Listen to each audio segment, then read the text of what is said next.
En 2 Timothée 4, le verset 2, l'apôtre Paul dit à son fils dans la foi, Timothée, il lui dit, annonce la parole de Dieu, insiste toujours, même si ce n'est pas le bon moment, corrige les erreurs, fais des reproches et encourage avec beaucoup de patience en cherchant toujours à enseigner. En d'autres mots, l'apôtre Paul, en train d'exhorter son fils Timothée, quel que soit ce qu'il est en train de faire, a toujours cherché à enseigner la parole de Dieu.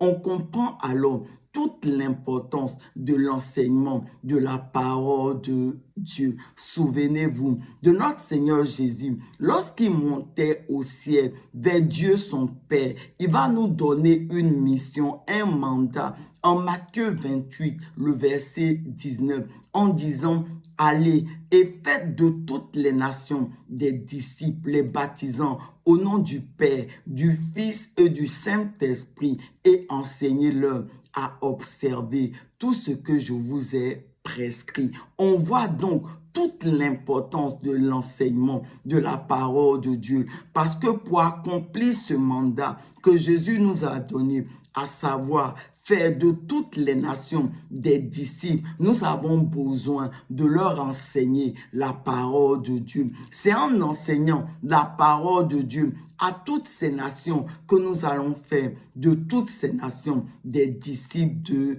Jésus-Christ.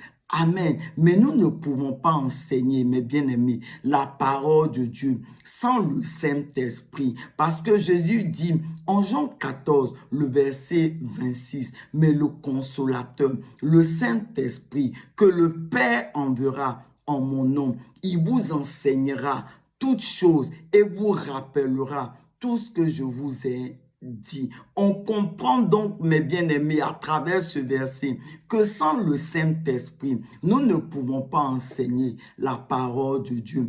Parce que c'est le Saint-Esprit qui vient, lorsqu'il vient en nous, il nous enseigne la parole de Dieu.